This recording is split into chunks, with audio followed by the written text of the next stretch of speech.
Welcome back, everyone. Pal Ponder on Weather here. Hope everyone is having a safe and happy holidays and spending time with the family. We've got a very busy time frame in the weather department over the next 7 days. So we're really going to dive into the details in this update and really break it down for you so you can know what to expect and plan ahead. So let's take a look at the overall water vapor imagery this morning, and what you're going to find this week is this is a very active atmospheric river coming in off the Pacific. We just got relentless systems coming in, pounding the west coast this morning going into the afternoon, and there's plenty more behind that. They do have some flood watches out in California, but we also have some instability across the midsection of the country.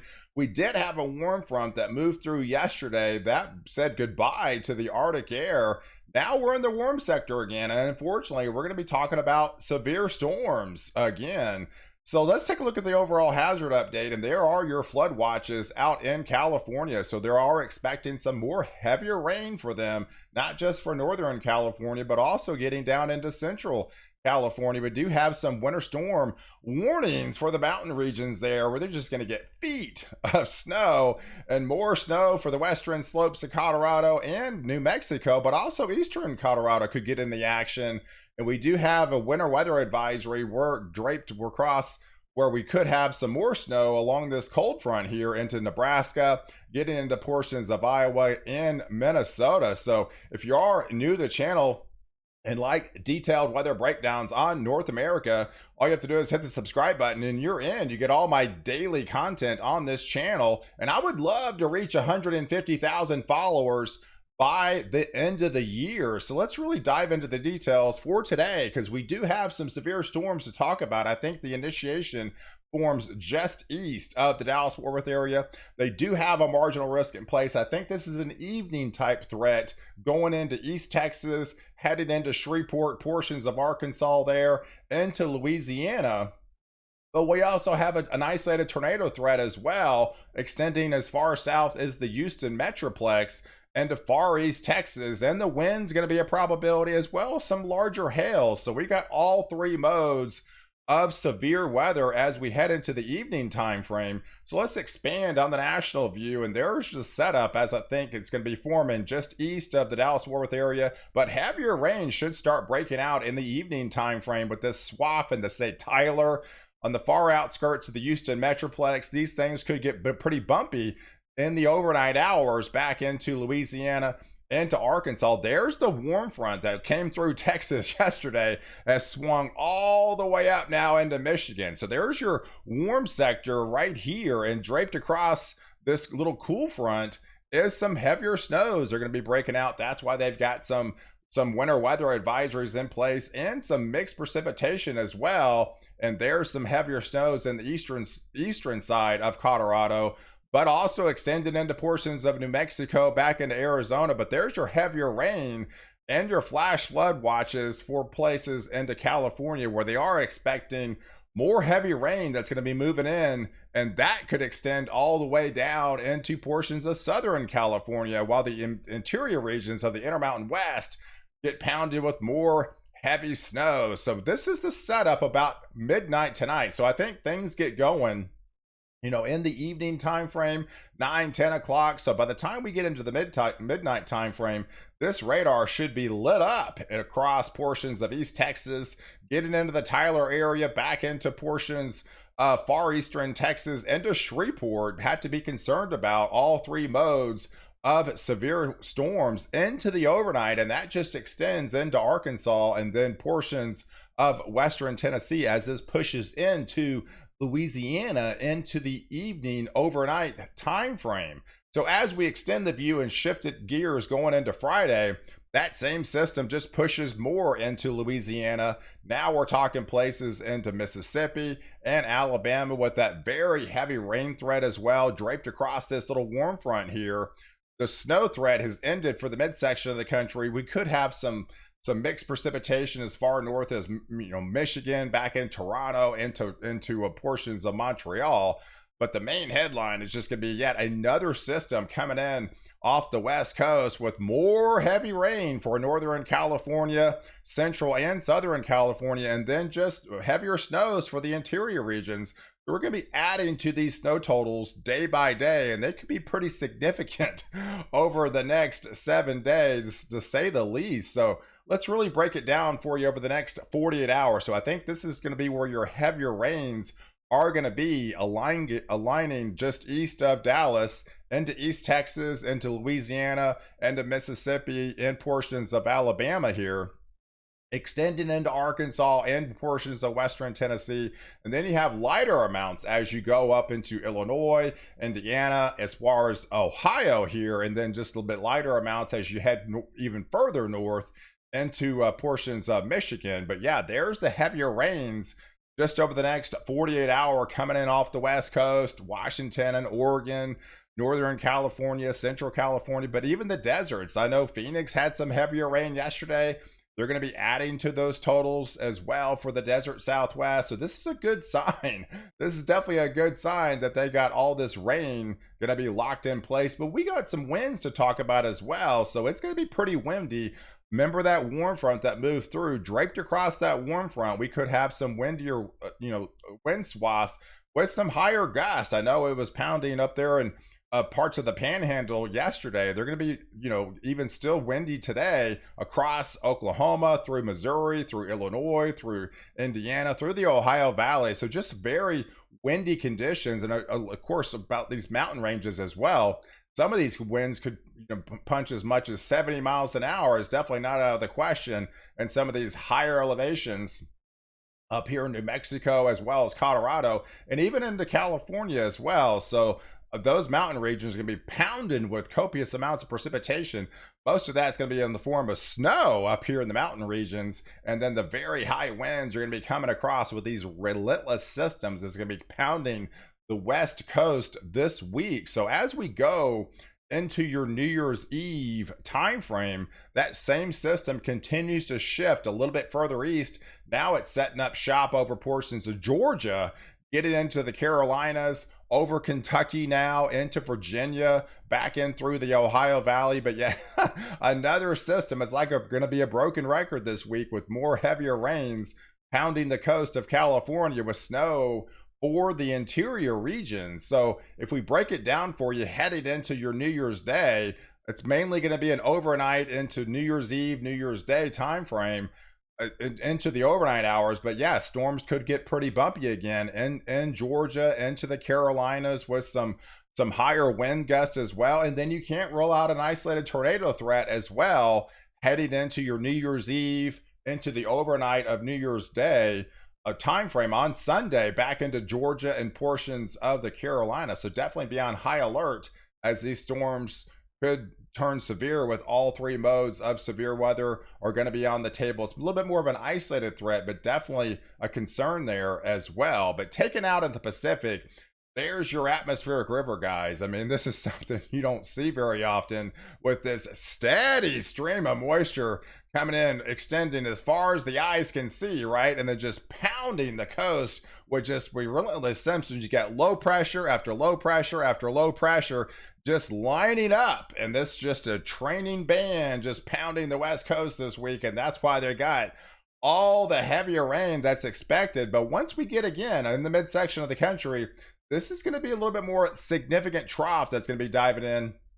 The synoptic setup is a lot more favorable by then. We're going to be in the warm sector for several days. So that's got a lot of energy building up in the upper levels.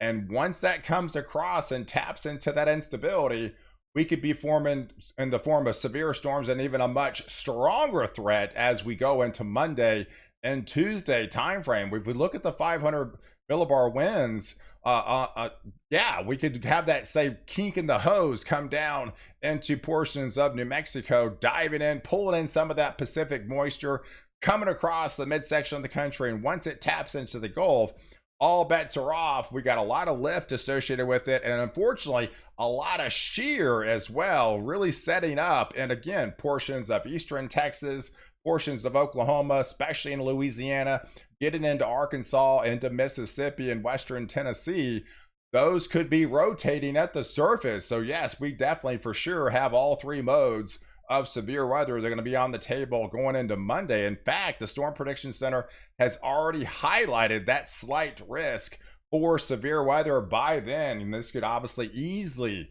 be upgraded to at least an enhanced by then as we get closer to this event. But definitely high concern for stronger storms going into your day on Monday into portions of Louisiana, Mississippi and Arkansas, portions of Missouri, Western Tennessee, going into Kentucky here. And this is a pretty expanded risk or slight risk for severe storms just so far out. So this has high probability for this to take place. And this could be a multiple day setup again, and even a more intense setup than what you're going to be seeing over the next couple of days. But it's also got some snow with it as well. It's got a formidable cold front, and I wouldn't say Arctic in nature, but it's definitely going to be bringing down the temperatures. But before that happens, we're going to be talking about some ice are going to be setting up over Monday night going into Tuesday morning. So that's another concern across Nebraska there, especially into Iowa there. That could be a damaging ice storm really coming to fruition with that 999 millibar low pressure really starting to get its act together. And then the heavier snows are going to be breaking out in the eastern portions of Colorado again, Nebraska, getting into South Dakota, extending into portions of Minnesota. Then yes, another system coming in off the west coast into California. But there's your temperatures going into your Monday time frame. That's plenty warm, guys. I mean, this is almost looks like a spring type map, really, with all those 70s draped across the coast there. And look how high the temperatures creep all the way into Kentucky, even into portions of Illinois and Indiana. We're talking in the 60s, if not the upper 50s, once you get into the middle portions of Illinois. That is plenty warm, and that's why we're talking about this huge area that could be on for severe storms, getting back into Georgia, getting back into the Carolinas, and even talking about severe storms, you know, heading into your Monday, Tuesday timeframe, because yet we're going to have a deeper low. The low sets up now about 999. Now, the one that's going in on Monday and Tuesday, that could be down in the 980, upper 980 range. There's the 991 there on Tuesday morning, with the heavier snow swath back into Iowa again through portions of Michigan. But that's in the warm sector. So this whole area is susceptible to seeing severe storms Monday, even going into your Tuesday timeframe, as this storm system really moves across from west to east. And as it does, it brings the heavier rains with it. So that on Tuesday going into Wednesday, there's your setup for Georgia. So I do feel this is going to be a multiple day event, and that could extend as far north as Kentucky, and even not out of the question, even maybe some marginal risk severe storms extending through the Ohio Valley, and maybe even reaching as far north as Michigan with some of these dew points in the mid 50s by then, which is even crazy to even talking about possibilities of severe storms so far north in the month of January. But the atmosphere is going to be prime, and you're looking at some temperatures well above average, if not 20-25 degrees above average. But we do have the cold front. So once the cold front moves through, that's when you can signal the coast is clear. And especially with that 540 line draped across into the deep south, that's an indication it's going to bring those colder conditions along with it. But look at the hazard map. It is busy, guys. This is just over the next 7 days. So we got relentless systems pounding the west coast, right? So we got heavier rains, heavier snows. We could have a heavier snow swath that comes through portions of the Dakotas there through Nebraska, especially going into Minnesota. That's on your, there's your, New Year's Eve, New Year's Day, the day after New Year's, and then all the wind that's going to be associated with it as well. So higher winds move back into the Texas Panhandle into West Texas on the 2nd. And then there's the rain and the severe storms that are going to be outbreaking on the 2nd. And that just shifts further east on the 3rd. So on the 3rd, I think portions of Georgia are going to get in the action. Eastern portions of Tennessee, eastern portions of Kentucky are going to be into the severe threat by then. That won't be until the 3rd time frame, but very heavy rain is going to be setting up shop with these two systems But once that moves through, there's the cold front on the backside. Again, not Arctic H or continuing what we've been through as of late, but something to pull, get you out of the warm sector and get you in the, send the signal that's all the coast is clear, that things are going to be, winding down and settling down. But those freezing temperatures could take place, but that won't be until next Thursday. But look at all the rain. I mean, this is a relentless amount of rain that's going to be coming in off California. Some of these amounts 300, 400, 500% of what you typically see this time of year just in the next 7 days. There's that dry slot in the midsection of the country where the jet stream does split, but it definitely picks back up again once you get basically east of the I-35 corridor, with heavier rains draped across the coast here as well. But very heavy rains extending all the way through the Tennessee, Missouri, Ohio Valley, Mid-Atlantic, and even in the Northeast. So you're all going to be in the warm sector. This is all rain. We're not talking about snow in this section as well. And the winds are going to be prevalent. It's not just a 2-day deal. It's a 7-day deal, because we got relentless systems we draped across the midsection of the country. So if you're a truck driver out there, you got to keep eyes on the road, because we got lots of wind going to be draped across a good swath of the country, right? So you saw the hazard map. Here's the wind map. We've got also some ice to talk about as well with that swath that comes through Iowa. So that's a damaging ice storm that could set up over portions of Iowa. And then the sleet is going to be compounding as well, all draped across that cold front. And there's your snow on the blend as well. So we could be looking at some heavier snows into Nebraska, get into the Dakotas, through portions of Minnesota. Some of these amounts could be easily 3 to 6. 6 to 8, and even some double-digit amounts not out of the question, but where you're easily going to be finding double digits in the Intermountain West, and especially for these mountain ranges here. Look, we're talking 10 feet.